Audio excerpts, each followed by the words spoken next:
नमस्कार। 4C supreme law partners के इस नए कानूनी एपिसोड में मैं एडवोकेट डॉक्टर अजय कुमार पांडे आपका स्वागत करता हूं। कानून के इस नए एपिसोड में मामला बड़ा दिलचस्प है, मामला गंभीर भी है और मामला जुड़ा है लाखों लोगों की गाढ़ी कमाई से। जी हाँ, अगर आप समझ रहे हैं तो मैं चर्चा करना चाहता हूं व्यू नाउ कंपनी केस की।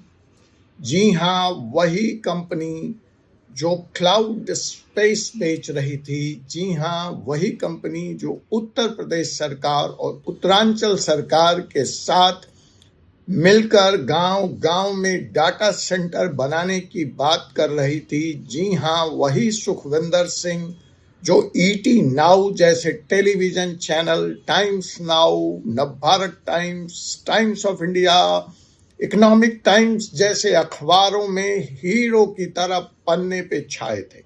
जी हाँ, वही व्यू नाउ कंपनी जिसके कार्यक्रम के फीता उत्तर प्रदेश के मंत्री काटा करते थे, वही व्यू नाउ जिसके कार्यक्रम में आईटी डिपार्टमेंट उत्तर प्रदेश सरकार के सीनियर आईएएस अफसर, सेक्रेटरी लेवल के लोग शामिल होकर गर्वान्वित महसूस करते थे।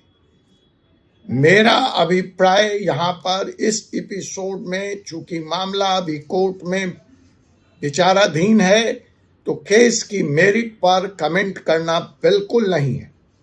लेकिन जो सच्चाई है वह यह है कि फिलहाल कंपनी के अकाउंट फ्रीज हैं और उसमें ऐसे निवेशक, लाखों निवेशक, इनोसेंट निवेशक जिनका कोई दोष नहीं है, उनके पैसे फंसे पड़े हैं और उनके ऊपर तहरी मार पड़ रही है।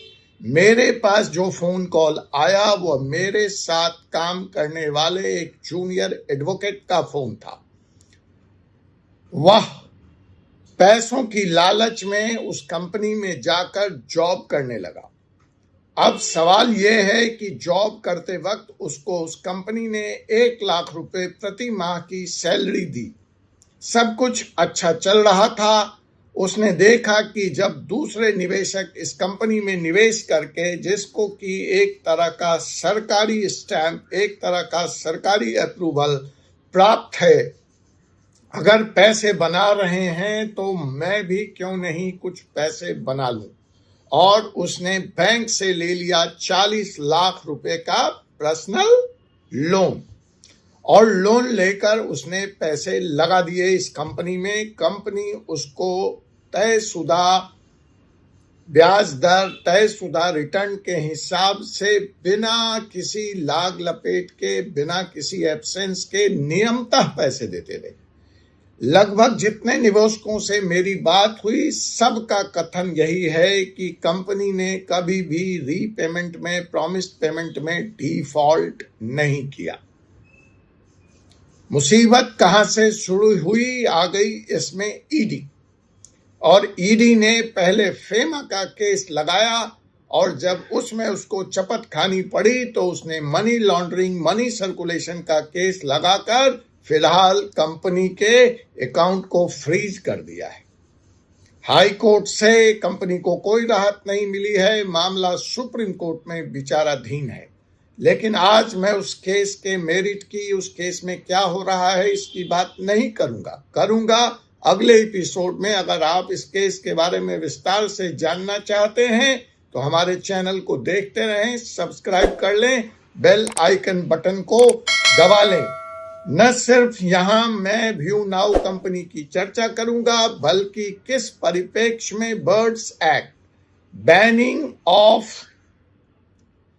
डिपॉजिटर्स मनी एक्ट आया, क्या श्रद्धा स्कैम था, क्या सहारा स्कैम था, क्या पॉन्जी स्कैम है, क्या यह कंपनी भी इस तरह के किसी कार्यकलापों में लिप्त थी, इन सब के बारे में विस्तार से बात करूंगा। लेकिन फिलहाल एक प्रैक्टिकल बात करूंगा, एक जरूरी टिप दूंगा आपको, खास करके ऐसे लोग जो इस तिहरी मार के शिकार हैं, पहली बात, उनकी जॉब चली गई, उनको सैलरी नहीं मिल रही है। दूसरी मार, उनका कैपिटल लॉस हो गया। 40 लाख रुपए इस कंपनी के खाते में है, खाता फ्रीज है। और तीसरा, बैंक उनसे ईएमआई की मांग कर रहा है। तो आज का हमारा विषय उस ईएमआई की मार से बचने के लिए क्या क्या उपाय हैं, क्या क्या कानूनी रास्ते हैं, यहीं तक यह एपिसोड सीमित रहेगा। आगे लंबी चर्चा होगी बर्ड्स एक्ट पर, व्यू नाउ के स्कीम पर, कोर्ट में चल रही सुनवाई पर, बर्ड्स एक्ट की कमियों पर, खामियों पर, और इस संदर्भ में फिनटेक के देखिए, अगर इसमें कुछ गलती हुई भी है तो यह सिस्टम का भी फेल्योर है। सिस्टम उस वक्त कहाँ सो रहा होता है जब इस तरह की कंपनियां मार्केट में 23 हजार, 24 हजार करोड़ रुपए इकट्ठा कर रही हैं। उस वक्त क्यों नहीं चेतावनी जारी करती है सरकार? उस समय कहाँ सोई रहती हैं मानक एजेंसियां, मॉनिटरिंग एजेंसियां? जब गाढ़ी कमाई का पैसा जनता का फंस जाता है तो इनकी नींद खुलती है। खैर, ये अलग विषय है। तो जैसे मैं आपसे कह रहा हूं कि लाखों जमाकर्ताओं का पैसा फंसा हुआ है, बैंक ईएमआई का दबाव अगर आपके ऊपर बना रहा है तो आपके साथ समाधान का रास्ता है या नहीं? तो दोस्तों, आइए आज हम बात करते हैं विस्तार से इसी व्यू नाउ केस के बारे में, जिसमें आप जैसे इनोसेंट, निर्दोष लाखों जमाकर्ताओं का पैसा फंसा हुआ है। यह केस वित्तीय घोटाला हो सकता है, लेकिन इस वक्त फिलहाल सवाल है कि जमाकर्ताओं को उनका पैसा वापस कैसे मिलेगा। क्या कोर्ट इसमें भी दखल देगी? और तो और, बैंक के ईएमआई के दबाव से आप जैसे निवेशक कैसे निपट सकते हैं? आज हम इस केस की कानूनी लड़ाई, बैंक के साथ कैसे बात करें, कैसे डील करें और जमाकर्ताओं को कैसे राहत मिले, इन्हीं सब मुद्दों पर बने रहेंगे, चर्चा करेंगे। तो आप बने रहिए हमारे साथ। देखिए, बैकग्राउंड यह है कि व्यू नाउ का दावा है कि वह एक फिनटेक कंपनी है और उसने कानून के साथ कोई गड़बड़ी नहीं की है, कोई खिलवाड़ नहीं किया है। बिल्कुल कानूनी तौर से उसने सर्वर बेचा है लोगों को, उसको वापस रेंट पे लिया है और उसका वह रेंट समय से चुका रही है। सुखविंदर सिंह, जो इस कंपनी के सीईओ हैं, जो इस कंपनी के प्रमोटर हैं, वह यह कहते हैं कि देश में वो डाटा क्रांति लाने वाले हैं, देश में वो एआई रिवॉल्यूशन लाने वाले हैं, आर्टिफिशियल रिवॉल्यूशन लाने वाले हैं, और उसके लिए जो इंफ्रास्ट्रक्चर की जरूरत है उसी के निर्माण में वह बिजी थे और उनके साथ ज्यादती हुई है।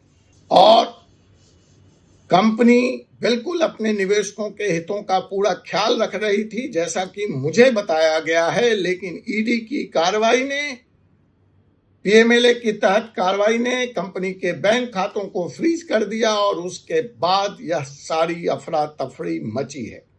अब सवाल यह है कि व्यू नाउ में जिन लोगों ने बैंक से लोन लेकर अपना निवेश किया है और अब बैंक उनसे अपने ईएमआई की मांग कर रहा है, वह इस दोहरी मार से कैसे बचें? एक तरफ पैसा फंसा है, दूसरी तरफ बैंक का दबाव है। आइए समझें कि आपके पास कानूनी विकल्प है। जी हाँ, मेरा जवाब है, आपके पास कानूनी विकल्प है। अगर आप ईएमआई नहीं दे पा रहे हैं तो सबसे पहले आप अपने बैंक से संपर्क करें।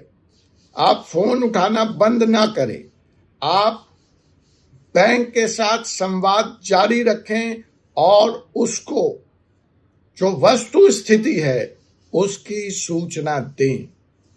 दूसरी बात, आप जो ईएमआई की रकम है, अगर बिल्कुल नहीं देने की स्थिति में हैं तो वह लिखें। अगर आप उस ईएमआई को और कम कराना चाहते हैं तो उस बात की चर्चा करें। वैसे इसमें जो रेपो रेट में आरबीआई ने कमी की है, इससे भी आपको मदद मिल सकती है। अब आप अपने ईएमआई की अवधि बढ़ाने की अपील बैंक से कर सकते हैं और ईएमआई का जो अमाउंट है उसको घटाने की बात कर सकते हैं। हाँ, साथ में व्यू नाउ में आपने जो निवेश किया है उसका प्रमाण दें। ईडी की कार्रवाई का नोटिस बैंक को थमाएं। अगर बैंक इसके बाद भी आपको राहत नहीं देता है तो आपके पास दूसरा विकल्प खुला है और वह विकल्प है बैंकिंग ओम्बड्समैन के पास शिकायत दर्ज कराने का। आप बैंकिंग ओम्बड्समैन के पास जाएं। साथ ही साथ आपके पास कानूनी विकल्प है कंज्यूमर कोर्ट में जाने का। अगर बैंक आपको परेशान करता है, आपके संपत्ति को जब्त करने की धमकी देता है, कोई जो नॉर्म है आरबीआई का वसूली का, उस नॉर्म के खिलाफ जाकर आपसे बात करता है, आपके घर आता है, गालियां निकालता है, तो आप क्रिमिनल एक्शन भी बैंक के खिलाफ ले सकते हैं। तो यह तो हो गई तत्काल फौरी राहत बैंक के ईएमआई से निपटने का। इसके बारे में हमने एक पत्र तैयार किया है जिसका प्रस्ताव आप अगर हमसे संपर्क करेंगे तो हम आप तक दे देंगे। इस पत्र के सैंपल के साथ जो जरूरी दस्तावेज हैं उसको संलग्न करके आप बैंक को यह चिट्ठी भेजें। मुझे पूरी आशा है कि आपको फौरी राहत मिलेगी। अब सवाल होता है कि आपका जो पैसा फंसा हुआ है, आपका जो निवेश फंसा हुआ है, वह कैसे आपको वापस मिले। तो सबसे पहले पैसे वापसी के लिए सुप्रीम कोर्ट या हाई कोर्ट में एक समूह बनाकर निवेशकों का आप याचिका दायर करें। अगर कोई ऐसी याचिका हाई कोर्ट या सुप्रीम कोर्ट में पेंडिंग है तो आप भी अपने को उसमें टैग कर लें, उसमें शामिल हो जाएं। दूसरी तरफ आप कोर्ट से यह मांग करें कि ईडी जमाकर्ताओं का पैसा वापस करे। बर्ड्स एक्ट के तहत जमाकर्ताओं के पैसे को वापस करने का प्रोविजन है। तो ईडी अपनी कार्रवाई पीएमएलएम में करते रहे, उससे निवेशकों का कुछ लेना देना नहीं है, या ईडी को कहीं से यह अधिकार नहीं है कि वह निवेशकों के पैसे को होल्ड करके रखे। ऐसे बहुत सारे जजमेंट्स हैं जहां पर निवेशकों को कोर्ट के इंटरवेंशन के बाद राहत मिली है, पॉलिटिकल इंटरवेंशन के बाद भी राहत मिली है। आप इकोनॉमिक ऑफेंस विंग, सेबी और आरबीआई के पास भी शिकायत दर्ज करना न भूलें।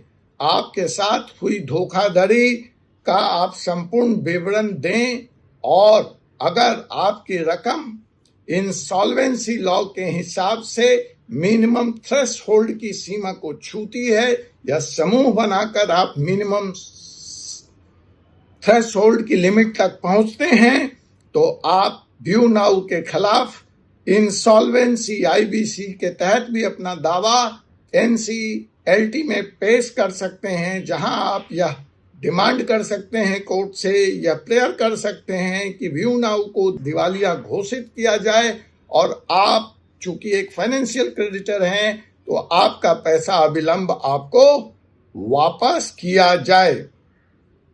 ये तो हुई short term measures. Long term में जो आपको चीजों का ध्यान रखना है या जो लोग ऐसे निवेश की तरफ आकर्षित होंगे या फ्यूचर में थोड़ा रूप बदलकर कोई ऐसे निवेश का अवसर आता है तो आपको इस घटना से सबक लेते हुए कुछ परमानेंट सॉल्यूशन, कुछ दीर्घकालिक समाधान की तरफ भी सोचना होगा।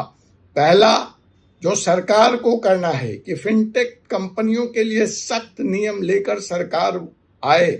ऐसे घोटालों को रोकने के लिए, अगर यह एक वित्तीय घोटाला है जैसा ईडी का दावा है, तो उसको रोकने के लिए सख्त नियम की जरूरत है।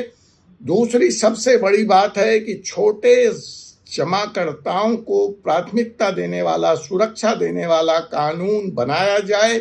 जो मौजूदा बर्ड्स एक्ट में है उसको अमेंड करके इस चीज को तोड़ा जाए और ईडी को स्पष्ट दिशा निर्देश हो कि ऐसी हालात में जमाकर्ताओं के भविष्य के साथ, जमाकर्ताओं के हित के साथ कोई खिलवाड़ नहीं होनी चाहिए और उनका पैसा अविलंब वापस किया जाना चाहिए। इसके बारे में ईडी को स्पष्ट दिशा निर्देश दिया जाना चाहिए।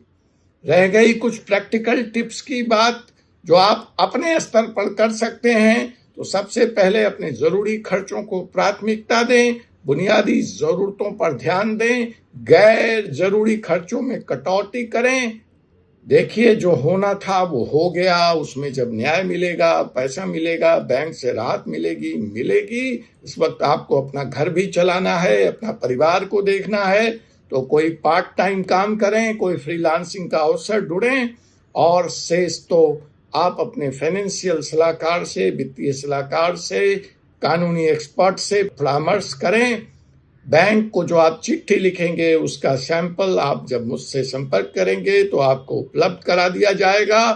दोस्तों, अंत में मैं यही कह सकता हूं, व्यू नाउ केस फिलहाल एक जटिल मामला है, लेकिन निराश होने की जरूरत नहीं है। अगर आप सामूहिक प्रयास करेंगे, कानून का सहारा लेंगे, तो जमाकर्ताओं को जरूर न्याय मिलेगा।